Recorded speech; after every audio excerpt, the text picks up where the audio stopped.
కాంగ్రెస్ పార్టీకి మాజీ Mantri Jeevan Reddy by by చెప్పేశారు. ఈ మేరకు రాజీనామా లేఖను కూడా విడుదల చేశారు. ఇకపై సీఎం రేవంత్ రెడ్డిపైనే తన పోరాటం అంటూ సంచలన వ్యాఖ్యలు చేశారు. అవమానాలు అన్యాయాలపై ఎందుకు ఓపిక పట్టాలంటూ కూడా జీవన్ రెడ్డి ప్రశ్నించారు. తనను అణగదొక్కాలని చూశారని అన్నారు. కనీసం మంత్రి పదవికి కూడా అర్హుడిని కాదా అంటూ ప్రశ్నించారు. కాంగ్రెస్ లో ఇంకెవరు ఎదగకూడదా అని నిలదీశారు. వేం నరేందర్ రెడ్డికి రాజ్యసభ ఎలా ఇస్తారని మండిపడ్డారు. తనకు పోరాటం చేయడం కొత్త కాదని, గతంలో చంద్రబాబు కేసీఆర్ పై పోరాటం చేశారని గుర్తు చేశారు. తనకు ఏ గుర్తింపు లేకుండా చేయాలని చూస్తున్నారంటూ ఆరోపించారు. జగిత్యాలలో తన ఉనికి లేకుండా చేయాలని కుట్ర చేస్తున్నారంటూ మండిపడ్డారు జీవన్ రెడ్డి. ఇవాళ రేవంత్ రెడ్డి గారిని కూడా ఎదిరించి పోరాటం చేస్తా అంటూ నేను నీతో తొక్కబడ్డు అణగదొక్కబడ్డ దానికంటే ఎదిరించి పోరాడతారు పోయేదేమున్నదే. నాకు ఎదిరించి పోరాడ పోయేదేంది అంటూ నేను మనకు పోయేదేందో చెప్పర్రా, చెప్పండి. పోరాడదామా వద్దా? మరి ఇక్కడ అడగదొక్కబడదామా? ఎంతకాలం ఈ అవమానాలు, ఎంతకాలం ఈ మానసిక శోభ? కాంగ్రెస్ పార్టీలో ఇంకెవడు ఎదగద్దు. నీ చెప్పు చేతుల్లో ఉండేటోడు, నీ దయా దాక్షిణ్యాలకు లొంగేటోడు, నీ అడుగులకు అడుగులు ఎత్తటోడు వాడు మాత్రమే కాంగ్రెస్ పార్టీలు కొనసాగాలి. నిన్ను ఎదిరించేటోడు, రాహుల్ గాంధీ ఆలోచనకు అనుగుణంగా నడిచేటోడు. నువ్వు ఎవరిని అడగదొక్కుతున్నావే? రాహుల్ గాంధీ గారి ఆలోచనకు అనుగుణంగా నడిచేటోడిని అడగదొక్కుతున్నావు అంటూ నేను. నువ్వు అడగదొక్కేది ఎవరిని కాదు, రాహుల్ గాంధీ గారి ఆలోచనకు అనుగుణంగా నడిచేటోడిని నువ్వు అడగదొక్కుతున్నావు అని చెప్పంటూ నేను. 2.5 సంవత్సరాలు నేను పదవి అడగలేదే, నేను ప్రభుత్వ సలహాదారు అడగలేదు, నిన్ను కార్పొరేట్ చైర్మన్ అడగలే. ఇవాళ కాంగ్రెస్ పార్టీకి మాజీ మంత్రి జీవన్ రెడ్డి బై బై చెప్పేశారు. ఈ మేరకు రాజీనామా లేఖను కూడా విడుదల చేశారు. అయితే ఇకపై తన పోరాటం సీఎం రేవంత్ రెడ్డి పైన అంటూ కూడా సంచలన వ్యాఖ్యలు చేశారు. అయితే జీవన్ రెడ్డి చేసిన ఈ రాజీనామాకి సంబంధించి పూర్తి అప్డేట్స్ మా ప్రతినిధి ప్రశాంత్ అందిస్తారు. ప్రశాంత్, చెప్పండి, ఇకపై తన పోరాటం సీఎం రేవంత్ రెడ్డి మీద అంటూ కూడా బహిరంగంగా సంచలన వ్యాఖ్యలు చేసిన సిచ్యువేషన్ కనిపిస్తుంది. దీనికి సంబంధించి ఈ వ్యాఖ్యలను ఏ విధంగా చూడొచ్చు? రైట్ సుధా, మీరు అన్నట్టుగా మాజీ మంత్రి జీవన్ రెడ్డి కాంగ్రెస్ పార్టీకి అదేవిధంగా కాంగ్రెస్ పార్టీ సభ్యత్వానికి రాజీనామా చేశారు. ఆయన గత కొన్ని రోజులుగా ఖచ్చితంగా అంటే పార్టీలో ఎదుర్కొన్న అవమానాలు, పార్టీకి సంబంధించి 40 సంవత్సరాలుగా పార్టీకి ఏ విధమైన సేవలు చేశాను, పార్టీ నాకే విధమైన సేవలు చేసింది, అదేవిధంగా పార్టీకి నేను ఈ విధంగా తోడ్పడ్డాను అనేది కూడా ప్రధానంగా ఇటు కార్యకర్తల ముందు వివరించిన ప్రయత్నం చేశారు.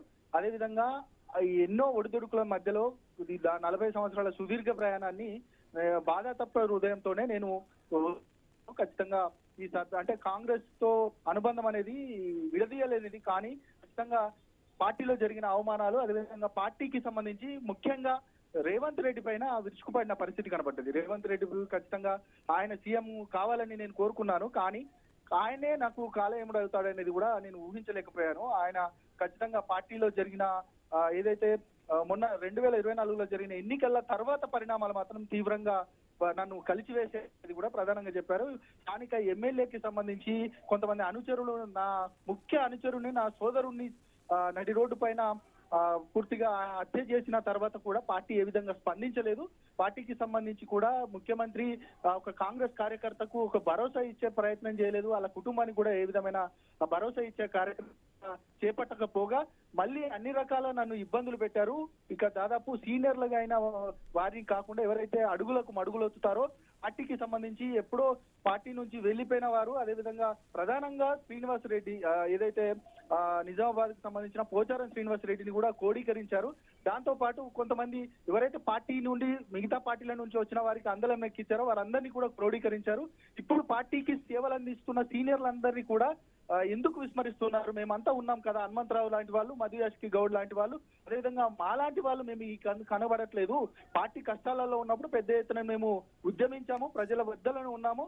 దాదాపు తెలంగాణ ఉద్యమం నడుస్తున్న రోజులలో కూడా ఉవ్వెత్తున ఎగిసిన సిచ్యువేషన్ లో కూడా కేసీఆర్ మీద పోటీ చేయడానికి ఎవరు ముందుకు రాక పోతే నన్ను ఖచ్చితంగా అధిష్టానం నన్ను ముందు ఉంచింది. అదేవిధంగా ఎమ్మెల్సీగా కూడా ఏకైక ఎమ్మెల్సీగా నేను ఉన్నాను, పార్టీకి సంబంధించిన నాయకుడిగా కూడా నేను ఉన్నాను. వీరందరికీ సంబంధించి కూడా అంత పెద్ద ఎత్తున పోరాటాలు చేస్తే నాకు తగిన ఫలితం రాలేదు. ఖచ్చితంగా నాకు ఏ విధమైన కూడా సముచిత గౌరవం రాలేదు, లభించలేదు అనేది కూడా ప్రధానంగా ఆయన ఆవేదన వ్యక్తం చేశారు. ఎట్టకేలకు దాదాపు మొన్న ఏదైతే మున్సిపల్ ఎన్నికల తర్వాత జరిగిన పరిణామాల నుండి రోజువారీగా రాజీనామా చేస్తారు అనేది కూడా ప్రధానంగా వినిపించిన నేపథ్యంలో ఈ రోజు ఎట్టకేలకు ఆయన రాజీనామా పత్రాన్ని కూడా అందరి సమక్షంలో చేశారు.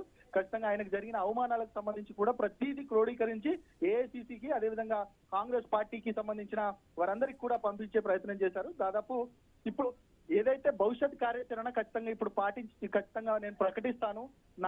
నాకు సీఎం రేవంత్ రెడ్డి నాకు విలన్ గా కనబడుతున్నారు. ఖచ్చితంగా ఆయన మీదనే నా పోరాటం, కాంగ్రెస్ పార్టీ మీద కాదు. సీఎం రేవంత్ రెడ్డిని గద్దెదించేదాకా కూడా నేను బయటకు వచ్చే పరిస్థితి లేదు. ఖచ్చితంగా ప్రజల మద్దతునంతా కూడా కడతాననేది కూడా ప్రధానంగా ఆయన చెప్తున్న పరిస్థితి. మొత్తానికైతే ఆయన రాజీనామా ఇప్పుడు తెలంగాణ వ్యాప్తంగా ఇటు కాంగ్రెస్ పార్టీలోనే కాదు మిగతా పార్టీలలో కూడా పూర్తిగా ఆయన భవిష్యత్ కార్యాచరణ ఎట్లా ఉండబోతుంది, ప్రధానంగా కాంగ్రెస్ పార్టీలో ఆయన ఇటు రేవంత్ రెడ్డి పైనే పోరాటం చేస్తాడన్న నేపథ్యంలో ఆయన కార్యాచరణ ఏ విధంగా ఉండబోతుంది అనేది కూడా కాంగ్రెస్ పార్టీ నాయకులంతా కూడా పెద్ద ఎత్తున చర్చించుకుంటున్నారు. మొత్తానికైతే ఆయన రాజీనామా రోజుకో ఎపిసోడ్ మలుపు తిరుగుతున్న నేపథ్యంలో ఈ రోజు రాజీనామా మాత్రం చేసిన పరిస్థితి కనబడుతుంది. Sudha. Right Prashant, thank you.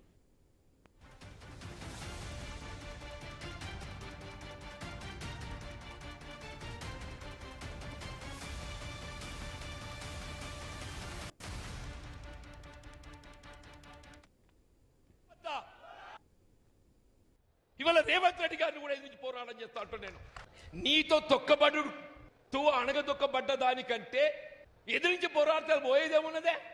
నాకు ఎదిరించి పోయేదేంది అంటూ నేను మనం పోయేదేందని చెప్పర్రా, చెప్పండి. పోరాడదామా వద్దా? మరి ఇక్కడ అణగదొక్కబడదామా? ఎంతకాలం ఈ అవమానాలు, ఎంతకాలం ఈ మానసిక క్షోభ?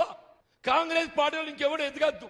నీ చెప్పు చేతుల్లో ఉండేటోడు, నీ దయా దాక్షిణ్యాలకు లొంగేటోడు, నీ అడుగులకు అడుగులు ఎత్తటోడు వాడు మాత్రమే కాంగ్రెస్ పార్టీలు కొనసాగాలి. నిన్ను ఎదిరించేటోడు, రాహుల్ గాంధీ ఆలోచనకు అనుగుణంగా నడిచేటోడు. నువ్వు ఎవరిని అడగదొక్కుతున్నావే? రాహుల్ గాంధీ గారి ఆలోచనకు అనుగుణంగా నడిచేటోడిని అడగదొక్కుతున్నావు అంటూ నేను. నువ్వు అడగదొక్కేది ఎవరిని కాదు, రాహుల్ గాంధీ గారి ఆలోచనకు అనుగుణంగా నడిచేటోడిని నువ్వు అడగదొక్కుతున్నావు అని చెప్పంటూ నేను. 2.5 సంవత్సరాలు నేను పదవి అడగలేదే, నేను ప్రభుత్వ సలహాదారు అడగలేదు, నిన్ను కార్పొరేట్ చైర్మన్ అడగలే. ఇలా ముఖ్యమంత్రి గారు ఏదైతుంది, ఈ పార్టీ నాది. ముఖ్యమంత్రి గారు ఏంటి, ఈ పార్టీ నాది.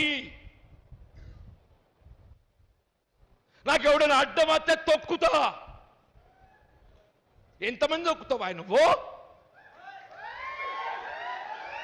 ఎంతమంది తొక్కుతావు నువ్వు? ఇవాళ చెప్తున్నా నేను, నీ తొక్కుడు కాదు. జగిత్యాల నియోజకవర్గం ఏదైతుందో, నినదించినాడు అడ్డుపడ్డనాడు ఏదైతుందో, అది ఏ శక్తి కూడా మమ్మల్ని అడ్డుకోదు ఆపలేదని చెప్పట్టు నేను. అడే పోచాల శ్రీనివాసుడు బతకచ్చినోడు ఆడికి ప్రభుత్వ సలహాదారు ఆడేవాడే. అదే పోచా ఈ 20 మాసాలలో ఆడు ప్రభుత్వ సలహాదారు నియామకం అయిన తర్వాత ఆడు ప్రభుత్వానికి ఇచ్చిన సలహాలు ఏంటి చెప్పవే? నువ్వు వ్యవసాయ రంగాన్ని ఏం సలహాలు ఇచ్చినవే నువ్వు? అంటే ఏంటి, నీ అడుగులకు ఎవడు మడుగలు ఒత్తుతాడో వాడికి పదవులు. నాకు ఆశ్చర్యం ఏంటంటే, సికింద్రాబాద్ ఇంటెలెక్చువల్ కాన్స్టిట్యున్సీయా దాన నాగేందర్ గారిని అభ్యర్థి చేయదలుచుకుంటే ఆయన అసెంబ్లీకి రాజీనామా చేయించి పెడితే అయిపోతుండే కదా. The whole intelligence society was observing.